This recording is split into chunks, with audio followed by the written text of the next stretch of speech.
Welcome to the Coach Podcast. I'm your host, Coach Keren Eldad. Settle in. We're about to make you feel really good. If you're into real money masters, real wealth consciousness, Floris Scovel Shinn, Tosha Silver, the great Abraham Hicks, Wallace Waddles, then you're going to absolutely love today's conversation about consciousness and about money with today's coaching master. Welcome back to the Coach Podcast. I'm your host, Coach Keren Eldad, and we talk here about all things mindset, integrity, excellence, and teaching and in studying in all of the aspects of coaching. And I could not be more excited to help you settle in and welcome you with today's guest, the one, the only, Elizabeth Ralph. Elizabeth is the founder of The Spiritual Investor, high-level wealth strategy, and an intuitive investor, the host of the Spiritual Investor podcast, and as you're about to see, a truly unusual and very wise human being. She's a former financial executive and an energy trader who retired at the age of 39 to teach entrepreneurs a new money paradigm, one that unites the quantum with investing so that you can not only feel abundant, but you can start to see that feeling translate into dollars.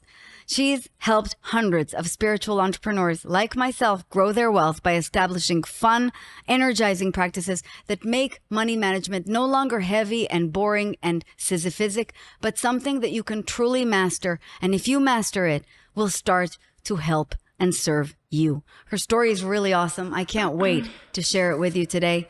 Elizabeth, thank you so much for being here. Oh my God. Thank you for having me. Amazing on so many levels, as we've already seen even before the interview. It's all energy, isn't it? It's all energy. And I told you, the moment that I met you, it was just like, there's a person in the co-creation, because I think that's all we're doing. We're just connecting and we're co-creating and we're connecting. And I think we can feel when people are on a frequency with us. Yes. And it's following that. Same thing with money. It's funny that you should mention the frequency and just the tapping into it, but also the ability to recognize it when it's happening. And as I reviewed your story, because you and I don't yet know each other in depth, this is the beginning, this is the infancy of our friendship. We should keep this as a relic to remember how it all began. I understood that essentially much of your life post the age of 39, perhaps even the build up to that moment, was you just starting to recognize the frequency and tuning into what felt right and tuning out of what didn't feel right. And so I want to start with your turning point. Your turning point is famously feeding Cheetos to a kangaroo in Australia, obviously, where there are kangaroos. And that's when you realized that you had to create financial fitness on your own terms. Can you talk about how we get to this point and then what happens after? Well, I think a lot of people think that they need to change, but I think that we just are who we are. Like, we are put here as this magnetic soul, light, whatever you think, and we're really just kind of moving around and we're bringing energy through us, and then we're creating these 3D circumstances. Well, then what we do is we look at our 3D circumstances and then we kind of put blame on ourselves. But if we understand that we're source can never be blamed, because source is only abundant energy and blame is lack. And so people thinking that they did something wrong or that they need to change, when in fact it's simply your definition of what you want that needs to change, which is backed by desire. That's right. So that story, me sitting on the beach, feeding a Cheetos to a kangaroo, obviously that's not something that I could have ever planned my way into, or even, who would even think of that, right? It was actually, just to sort of like bring the whole thing down. It was in Australia, most of the people are concentrated in the big cities. And so you can kind of drive outside of the big city and you almost feel like you're on a private beach. And so my wife at the time, my wife and I had found this beach, and we had this cooler and we had all this food in it. They call it an esky there in Australia. And I was, eating these Cheetos, and we had cheese and crackers and things like that. And I hear something rustling behind me in the brush. And the first thing I thought was, oh, this is a person, right? Well, it comes out, this adorable little kangaroo comes out and then goes down the beach, and I'm watching, and typically kangaroos are afraid of people, right? So typically you wouldn't see this, and it hops right up in front of my towel and it's looking at me. And I'm just mesmerized by the fact that a wild animal that just came out of the bush is standing here. And so the only thing I can think of to do is reach my hand out and offer a Cheeto. It was almost like life was in slow motion. Just even seeing the hand of this thing that looks to me a bit like a deer crossed with kind of like a possum, like a rabbit kind of thing. And to see, and it literally like picked it up out of my hand and put it in its mouth. I don't know what happened in that moment, but what I do know as far as how it occurred for me is, wow, this wild animal has redefined its own freedom against all odds, against anything that it would have learned or anything like that. I looked at myself in that moment being on a limited vacation because I was an energy trader at that time. And even though I had vacation time, there were regulations. I couldn't take more than 2 weeks at the time because of the setup. And I thought, I'm not even really here. I'm not actually here on this beach. I am just this figment of this person who knows in the back of my mind that I need to check my email, even though I'm on vacation, because that was what we did. That was sort of like the culture. And it occurred to me that unless I define my own freedom, that I would always be in a trap. And everything changed. Everything changed. When you told the story, it really made me tear up because I could understand that this was just a pure moment of spirit, not humanity, spirit. Mm-hmm. It reminds me of my favorite of all of Carl Jung quotes, the privilege of a lifetime is to become who you are. Mm. Everything else I've learned is obligation or conditioned. Yes. Conditioned behavior is not the allowing of energy to just flow through you. Mm-hmm. I remember having an epiphany around just what I am like, not even what I like to experience. I'm a sweet person. Mm-hmm. And I was trained for many years not to be sweet, to be a little more Miranda Priestley from The Devil Wears Prada. Yeah. And I thought, I don't really want to do that anymore. It was the beginning of the definition of that freedom. How wonderful to demonstrate it. Now, this starts to evolve, right? So you at the time are crossing a bridge between being a successful financial executive. Mm-hmm. What happens next? Well, I started drawing it out on the plane home from Australia back to LA. And what does drawing it out mean? Make it a like budget? in a notebook, Oh. in a notebook, just drawing out. Like I do visual stuff. Like I'm much more of a high level thinker, not that detail oriented actually, which I like to share with people because I think that people think that building wealth and money and all that, you have to be very detailed and you have to be very like on it. You really don't. You can still be that creative visionary and get all of the things that you want in your life. So it's all pictures, it's drawings. And then when I came back, I decided that, I was just going to start expanding money in a new way. That's another thing too. You don't have to be so specific about what you're investing in. You really decide what are you going to put your energy behind, and then you just keep putting your energy behind that. You don't question it. You don't go, I don't know. You don't do all of those things. It's like putting wood on a fire. So building wealth, you have the fire, then it becomes your job. You don't have to manage the fire. What you have to do is go out and get the sticks, put more sticks on it. You keep putting more sticks on it. Then what happens is then you're not so focused on the fire. You're seeing opportunities as you're going out and you're getting those sticks. And one of those opportunities for me at the time became buying real estate in San Diego after the financial crisis. Yeah. I was lined up perfectly to do that. I was getting 6-figure bonuses, in addition to making an amazing salary. And so I just started piling that in there and piling it in. And then At the perfect time. And then, we started doing a lot of the work that we could ourselves on the weekend, just so that we could be even connected to it. We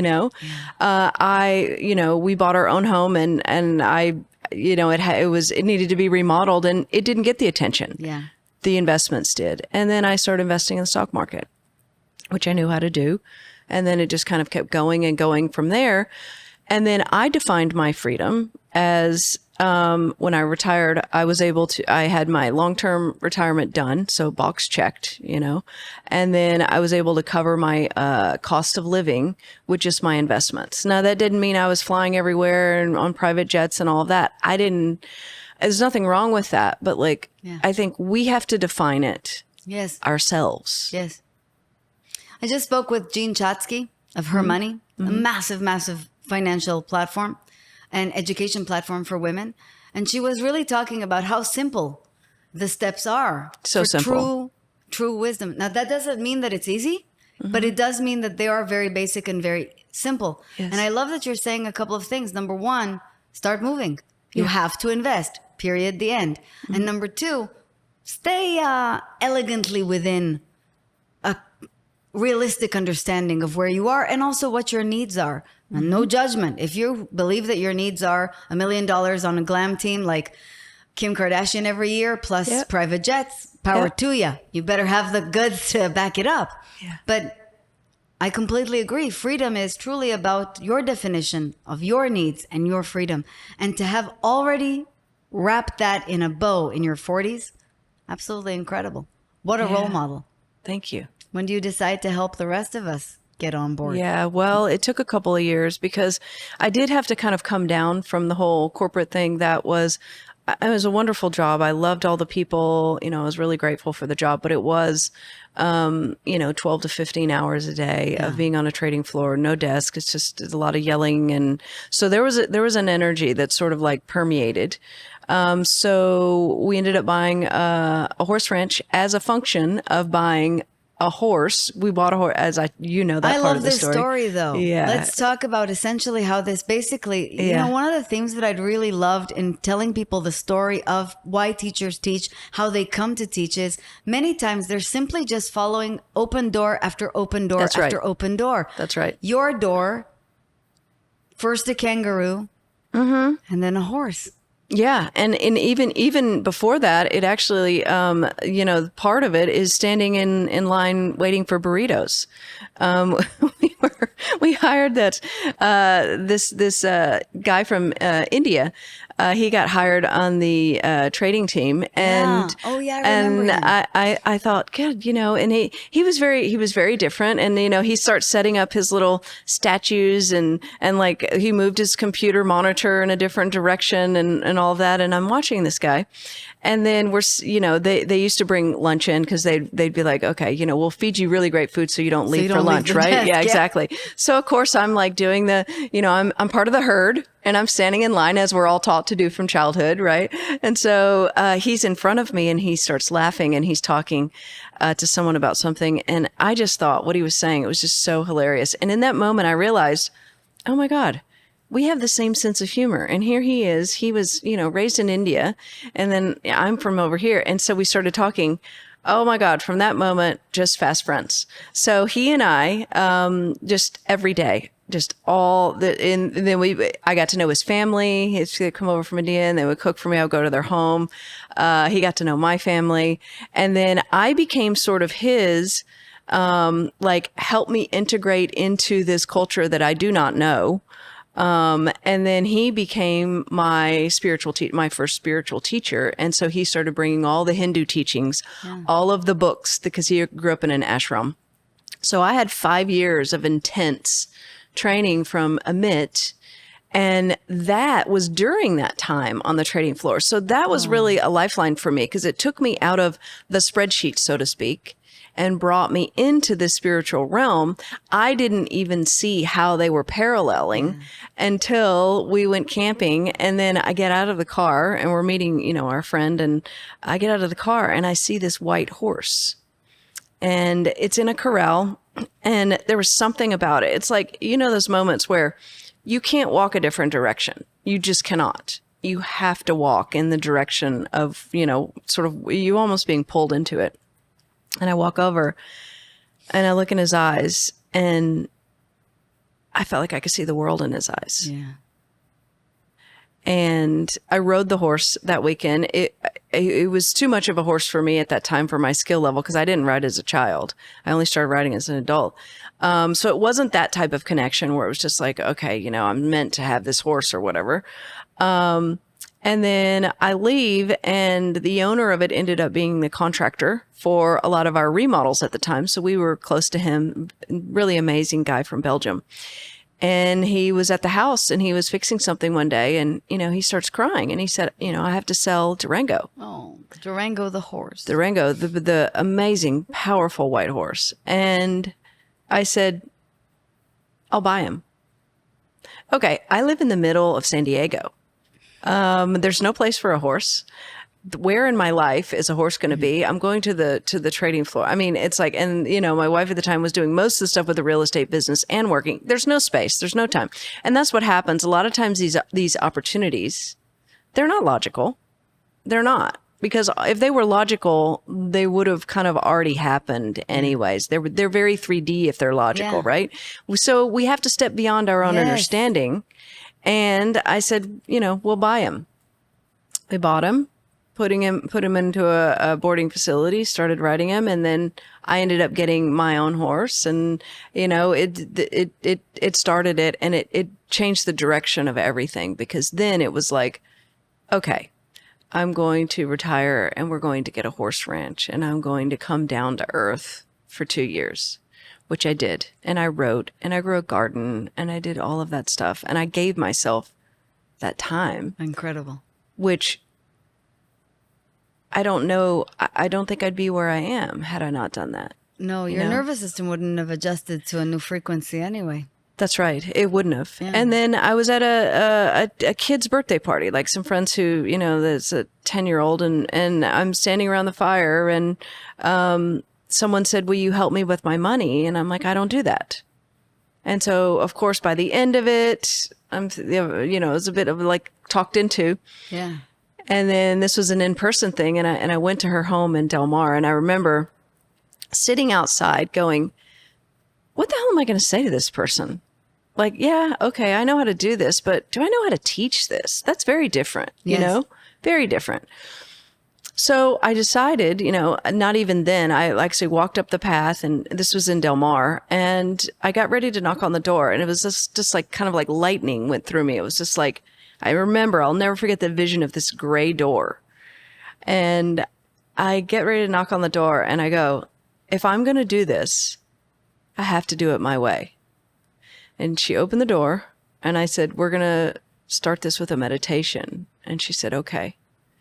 And that was the beginning of the Spiritual Investor was there. I didn't know that.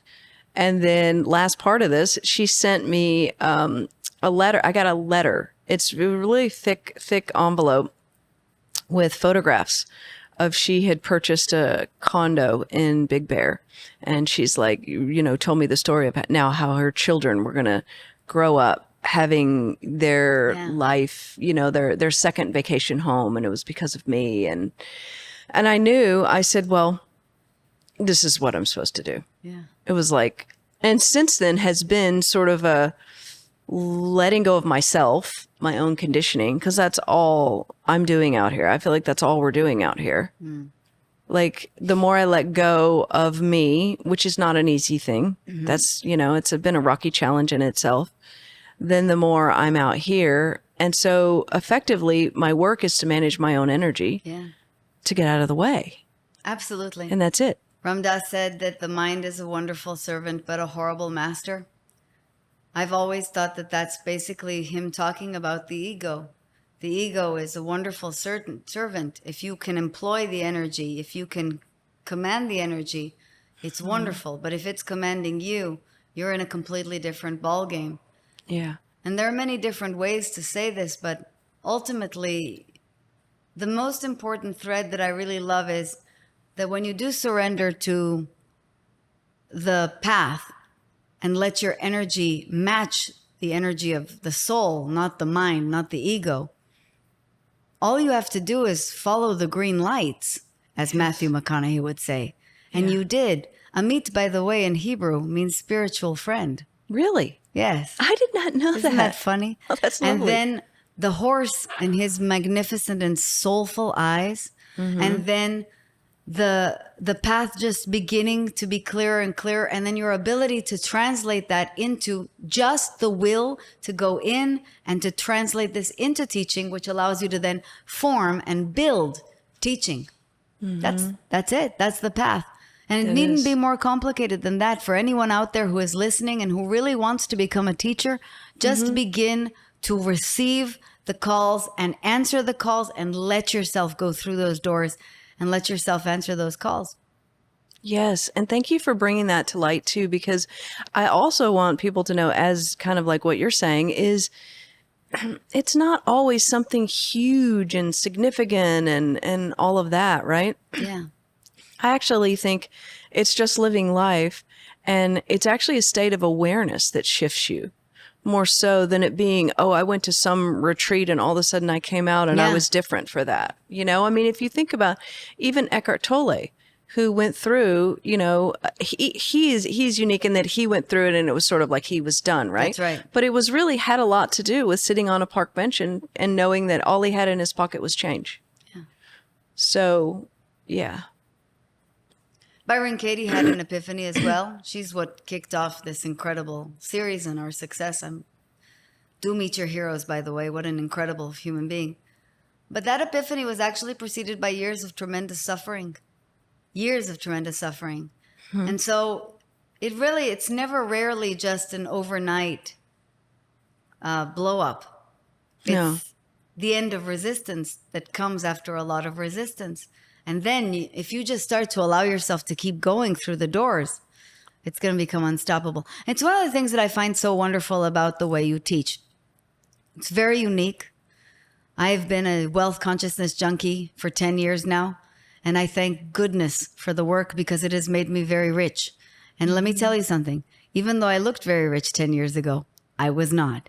I had nothing but change in my pockets. Now, I was always truly amazing at attracting money, but I was even more amazing, Elizabeth, at spending it. It went out way faster than it came in. And when I started to really discover the balance, I discovered many teachers, which is how I know that your work stands in stark contrast to many teachings. And I just love it for so many reasons. So can we dive into the work a little bit? Yes. Thank you. One of the things that you say that I really love is we unite the quantum and 3D because we know entrepreneurs need both. For those who are not particularly living in the esoteric or people who use words like quantum worlds, can you explain what that means and talk about how your teaching works? Well, I think that it has a lot to do with the time and the space that we're in now. And so people have this, like you mentioned, like a junkie of wealth consciousness, right? And so people have this, there's like this drawing in effect that we know there's something that resonates about it, right? And like, so it's almost like this desire to understand it more. Yeah. And then what happens is we'll read something about the energy of money and then we'll feel really good and we might even be in flow. We might bring money in and then all of a sudden things come crashing down, right? And then we go, are we doing something wrong or why does this not work or whatever? I think that, we are living in the new paradigm whereby we get to use energy to create our lives. And that would be, we get to create the space as a self-expression of who we are, and we get to invite money in. The old paradigm would be getting money. So we're going out there, we're using our energy, we're being exhausted, all that. We're hustling, right? Nothing wrong with it. But what we're doing is we're standing on a bridge. And so we're trying to learn that, and we're trying to pull that energy down from the 3D and then bring it, or from the universal field and bring it back into the 3D. The thing is that people are seeing that as two different worlds. Yeah. And it's the separation of the two that's causing the issue. And so they go, it's kind of like people go to a yoga class and they feel really good. And then they get in the car and they have road rage. It's like, where's the bridge? Where is the merging of all of these worlds? And so where it really comes down to is the starting place has to shift. Yeah. Meaning the starting place, if you pull down the energy of money and that's the starting place and that determines your steps, you go back into the 3D and that determines your steps, then that is different than people typically use the circumstances as their starting point, which means they're just creating more of that. And you have to actually be able to step back as the observer. And you talk about this a lot in your book as well, as far as like emotional distance. Yeah. You know, you talk about like certainty and all of these things that sort of keep us entangled in it in 3D. The real tangible reality, Exactly. you are moving into lower frequency emotions. Yes. And unfortunately that will disconnect you. So the bridge is emotional. It is. It is. It is emotional. And I think that the bridge is also, though, there is something within the responsibility of choosing. You know, I think that in actuality, I think for most people, they think that money is a sacrifice. And so what they're not realizing is they're actually choosing the current sacrifice. When in fact, if they can still actually hold on to their belief that money is a sacrifice. But what if that sacrifice looked different and was more in line with your desires? That's right. Than it was with your circumstances. So I actually think that less about us needs to change. I think we actually could be more powerful and in the now, because everything's only in the now, if we actually were able to step outside of ourselves and choose. Because I actually think that we're wasting a lot of time trying to fix ourselves. I couldn't agree more. And I fix people for a living. Well, mindsets. One of the interesting things that you're saying is really what we want to tap into. There are two streams of energy. One is abundance and one is lack. And when you, unbeknownst to you, are tapping into the stream of lack, you will naturally start to chaotically attract. You will actually have road rage or blow the money, etc. Or you will come into money and then run out of it. If it comes from lack, if the energy source is lack, the energy output is lack. But if you tap into abundance, which is a conscious choice that you can cultivate, you don't have to be tuned into that frequency all the time. I know I'm not. You will start to be able to just harness that energy and let it flow more naturally and more abundantly through you and to you. That's the game. And that's actually ultimately the game of evolving between the three-dimensional reality in which we live, the reality that makes us feel certainty or significance driven, and move into vortexual or ether dimensions, as many like Napoleon Hill have described it, basically what energy really is. Yes. Yes, you're exactly right.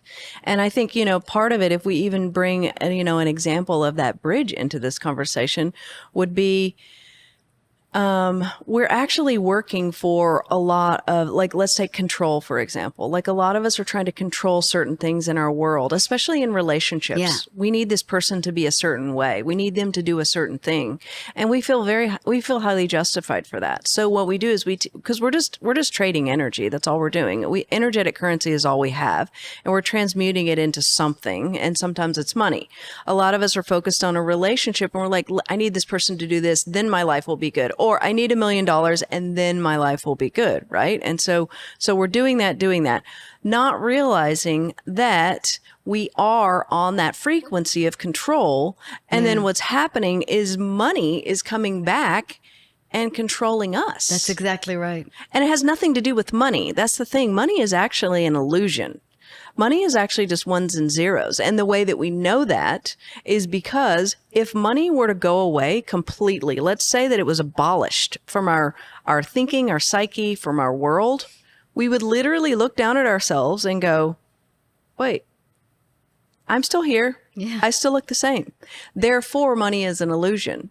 If you know that, then you know it's just energy. When you know it's energy, then all you have to do is shift the balance from it controlling you to you controlling it. And the way you do that is you invite money in rather than going out and trying to get it.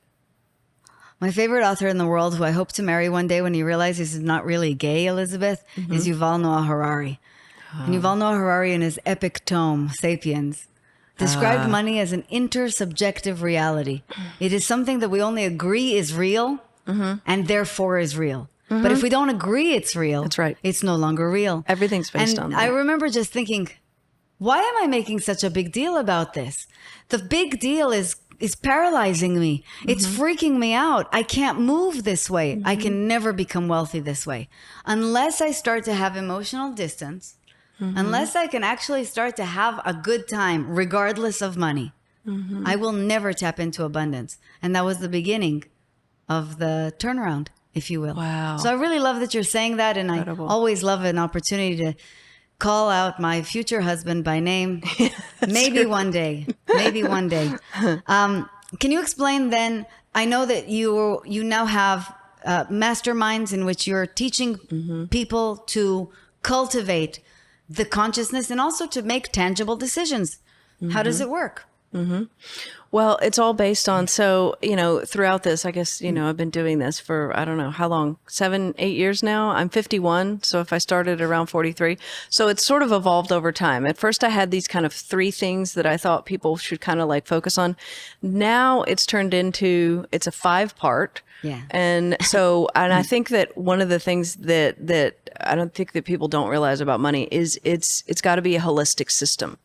Right. So money, to me, abundance is a circle. Yeah. So it's about you inviting money in, but it's also a lot of people don't have the ability to receive. So it's like the top half of the circle and the bottom half of the circle. Actually. Yeah. The biggest part is this feeling of deserving, ability to allow yourself to get money. I didn't know that I had a problem with that. Do I look like I have a problem receiving money? Hell no. And I really did. I judged money enormously. Yeah. And I, of course, had worth issues. Yeah. So if you gave me a present, I would immediately feel compelled to give you a present twice or thrice the size. Yeah, see? Today I'm like, thank you so much for the present. It's a real big chunk of the work, isn't it? It is huge. And until you start actually approaching money as a holistic system, you're kind of always going to be driving with the car with like one flat tire. That's just my thought on it, right? And it makes sense because energy is a holistic system, right? And so anyways, there's 5 parts to it. One of it is investing because, expanding money. I mean, the time and space that we live in now, again, we just have to be in what is with where we are now. The cost of living being where it is, income being where it is for many people. Some people are in debt. Like whatever your situation is, it actually doesn't matter. The circumstances have nothing to do with you. However, looking at how can you expand money so that you're not going out and earning every dollar, so that you're not actually back in the 3D world and being exhausted is important right now. Of course. And it's easy and simple to do. It changes your emotional understanding of money. That's why it's so critical. You're exactly right. It does, because then you feel the power of you, because then you're opening the investing account and you're seeing, oh my gosh, you know, like making money. Compounding is amazing. Who knew? I know, exactly. It's so funny. I'll just, I was in Tasmania earlier this year, and it's interesting because I booked the camper van that I was going to have to drive around. I was meeting people over there. And by the time I went from Los Angeles, and then I had actually had a layover in Sydney, I just happened to look at my investing account. And then I saw that the gain that I had made in just this one play account was exactly what it was going to cost me to rent the camper van for the entire 10 days in Tasmania. Magic. Like almost like to the penny. That's amazing. And I was like, okay, this is what I'm talking about. Yeah. That's literally, I made that in the time that I flew across the ocean, right? So you want to set yourself up for that. Has nothing to do with an amount, by the way. You can start with any amount. Like, yes, $100. Anything, yes. So that's part of it, is investing.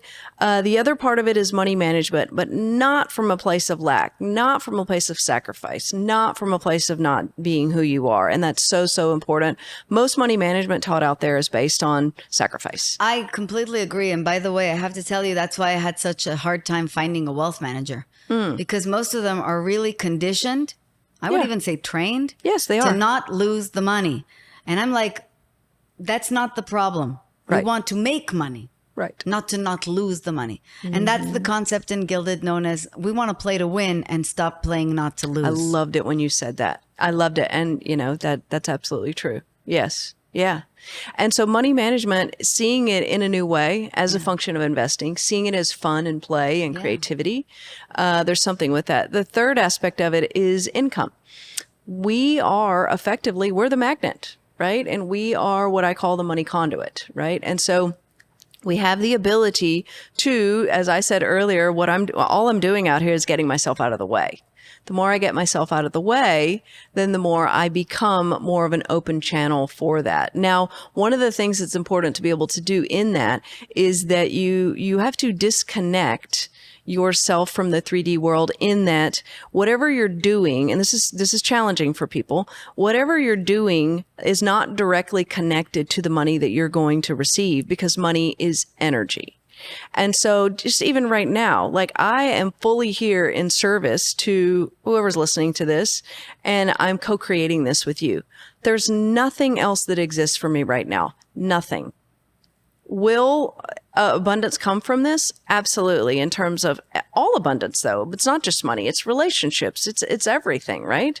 It's even the way that I will feel after I leave here, right? It's all that.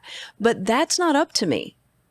That's something that floats into my world. And so once we disconnect that, we are also disconnecting the limitation and all of the blocks from money, because that's all the stuff that's blocking the river of money to us. I love it. You're talking a little bit about, I think, surrender of expectation. Yes. Because expectation is actually what messes up the flow so much. When I expected certain income to come through certain means, that's all I could get. That's exactly right. But when I started to surrender and say, hey, universe, you go nuts, it comes from everywhere. It comes threefold. You completely allow a different stream. Yes. That's what people don't understand. They think that if they let go, they're going to get less. What if you get more? Yes. Yes.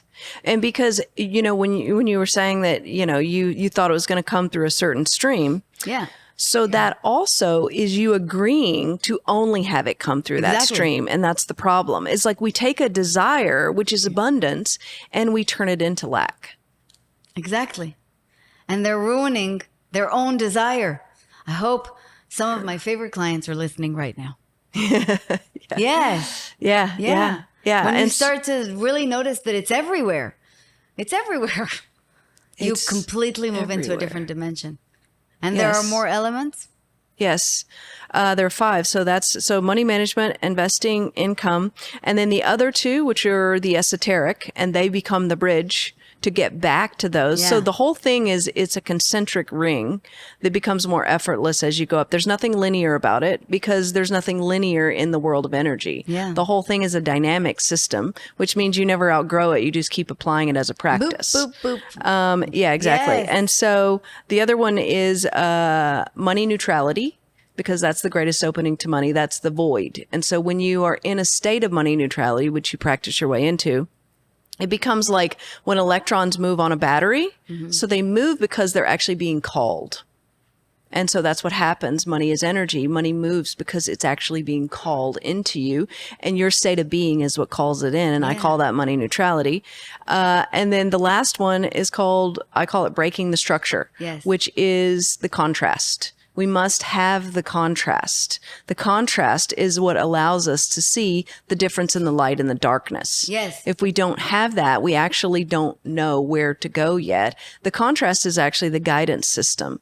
But in breaking the structure, instead of waiting on life to sort of, you have a car accident or someone passes or you go into tremendous debt or something like that, instead of waiting for that to happen, because that's what typically happens, we actually can voluntarily break the structure in our world, which is energetically more palatable for us. And we're doing it as a function of knowing how to do that and then put ourselves back into the system. Yes. And money becomes, so what you're doing is you're using the system to rise in frequency, which I say rise, there's no comparison lower or higher, but to rise in terms of your opening and your allowing, the system will put you into a different frequency, which then becomes your normalization. And you don't know it anymore. It gives you that feeling of, like for myself, I don't need to tell myself to go to the gym anymore. I just love to go to the gym. So that's become a normal part that I don't have to put energy into creating anymore. I can move on to something else.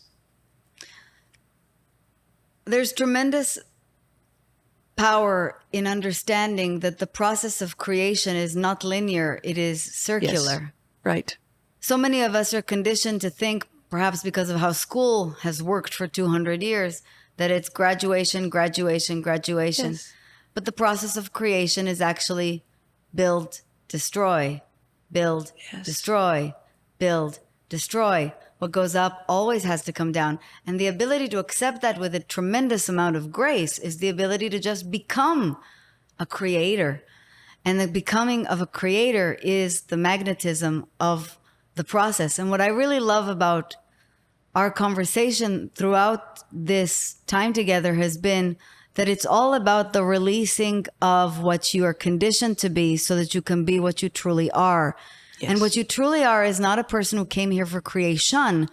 It's a person who came here for creating. Exactly. And once you get that, freedom. It's spot on. I mean, I couldn't have said it better. It's spot on. And what you're really doing is you're using money as a vehicle. Yeah. Effectively, this type of building wealth is not even really about money, which actually appeals to people who aren't about money. That's exactly right. It's about joy. Yes. And discovering yourself, because you are expanding your own consciousness through the act of getting wealthy. That's exactly right. I also love the concept of money neutrality, because for me, what happened to me is I didn't really think about it in terms of money, but I redefined happiness. And the definition that I loved that really made sense to me was Esther Hicks or Abraham Hicks' definition, which is satisfaction with what is and eagerness for more. Yes. This is just a state of chill. Like, for example, I'm going to be eating in a few hours with you, and we'll have an amazing meal. Yes. I'm very excited for it. But I'm not hungry right now. I'm okay. Yes. I'm pretty satisfied, and I'm really eager for what comes next. And that's how I feel about money. It's a wonderful thing to help people to do this, because money is truly freedom. And now I want to talk a little bit about your mission. What fuels you? What makes you want to do this? To help bring wealth into the people who are conscious, who are actually on this slipstream. There are a lot of people out there who are spiritual teachers, or even if you're not, if you just want to do good things in the world, you want to spend more time with your family, you want to be more available out in the world so that you can come through with what you know you're here to do. So my mission is to help put wealth in the hands of those people, because if wealth is in the hands of those who are conscious, that's going to change everything. You're making me very happy.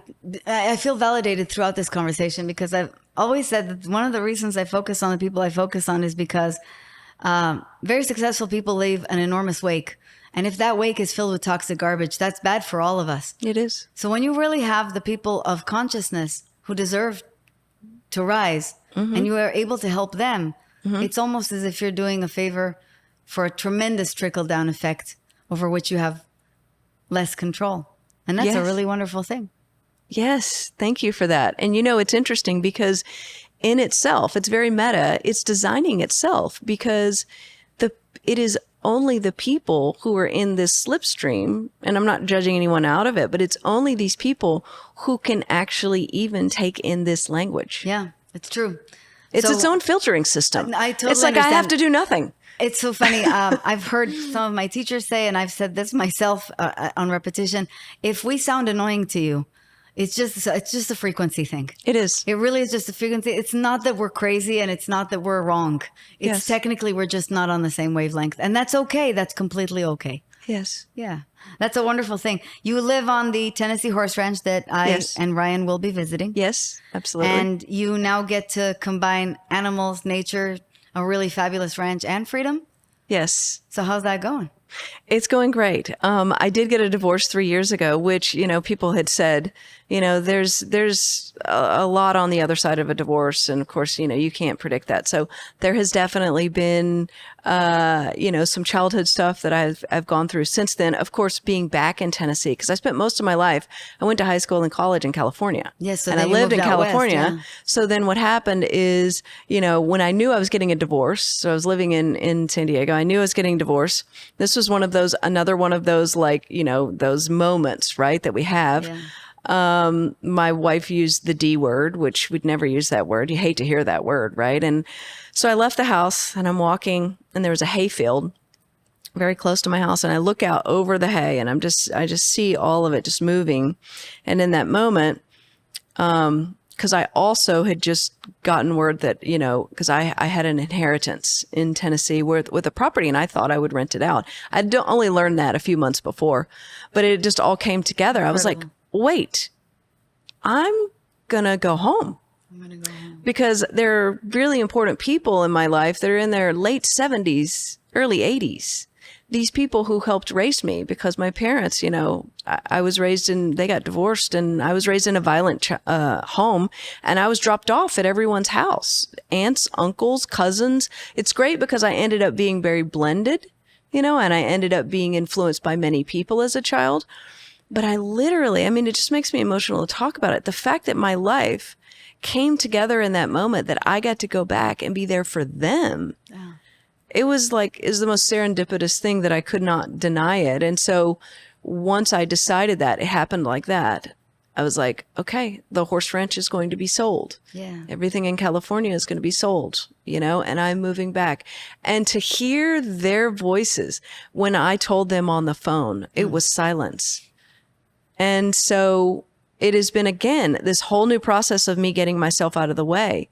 The childhood trauma stuff is back in my face because I'm there in the location, right? But there's beauty in it because I'm now back to them as who I am now. Yeah, that's right.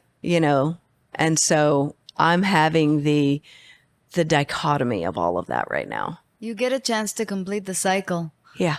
Thank you for sharing so beautifully and honestly. I just want to also say that the best thing for a teacher is to transmute the pain. Yeah. And to give to others what we didn't have. You are not just creating safe haven for yourself in going home. You are also creating safe haven for us through consciousness and through money. And for many of us, money is safety. Yeah. It's a form of safety. Me, just in the understanding of it and the relaxation around it, I've created a safety I had never known in my life. Mm-hmm. You're giving that to us now. Thank you. Thank you. You're doing this for me. I am. And that's so meaningful that you see that. Isn't that a beautiful thing to see? And yeah, I think that's also what makes teaching an act of generosity. Ultimately, teaching is an act of service. Yeah. And when it's so genuine, when it's so, I didn't have this, I want you to have this. Yes. And I have come all this way and built this for myself so that I can give this to you. Yes. That's genuine teaching. It is. Thank you. It is. And it doesn't always look pretty. Nope. Life is brutal, but it's really beautiful too, isn't it? It is. Yeah. Yeah. Yeah. What are you working on now? You told me a little bit, so yeah, I know, but tell everybody. Yes. A book that I feel like has been, it's been coming, it's been waiting, all of that. So, I'm working with someone up in New York now, and that whole thing it's in motion. So, all the best literary agents are in New York. Are they? Yeah. Except for mine, Lindsay, who's in Philadelphia. Yeah. So that's in motion now. I just spent a month in Costa Rica, so I just got back from that, and that definitely, it was a magical, but it was also a challenging trip for me. I had a lot of stuff come up there. I went there to stay 7 days, and I ended up staying 30 days. But that was a lot of, there was a lot of silence. Yes. Yeah. I loved it. I absolutely loved it. So, I'm on that. And then, I have a new round of the mastermind starting. I just ended it this week, which, my God, the depth, the transformation. And it's not me, it is a co-creation. It is the people who were in there, and it is the sharing of their stories, and it is their vulnerability, and it is all of it. But it is such a powerful, deep, intimate container that without me planning this, it has almost become like the mastermind itself has become part of my safe haven, because I go so deeply with them. So that, and riding my horses on a daily basis. I think that horses are, they are a spiritual connection to the world, and being able to show up with them. What a tremendous life, and what a tremendous moment of flow. It sounds like you're in the middle of just a new evolution. I think so. And I can't wait to see what comes out of this on the other side. We're going to link everything below, the podcast, the mastermind link for those who can make it to the next cohort or who can just be exposed to your work. And of course, all the ways to get in touch with you. Yes. Amazing. I said this was going to be a good conversation, and this was a really good conversation. Elizabeth, thank you so much for coming and blessing us with this Thank you. really, really deep and really meaningful conversation about money, about purpose, about teaching, and about life. Thank you. Thank you. Listener, if you loved today's episode, I really hope you did, and I really hope that you're going to subscribe and even better, leave us a review. It really does help us. We hope to continue bringing you the best teachers in the world, because that's the job of a really good teacher. It's to expose you to really good teaching. Until the next time, stay coached. Thanks again for joining us. Yes, you're magnificent.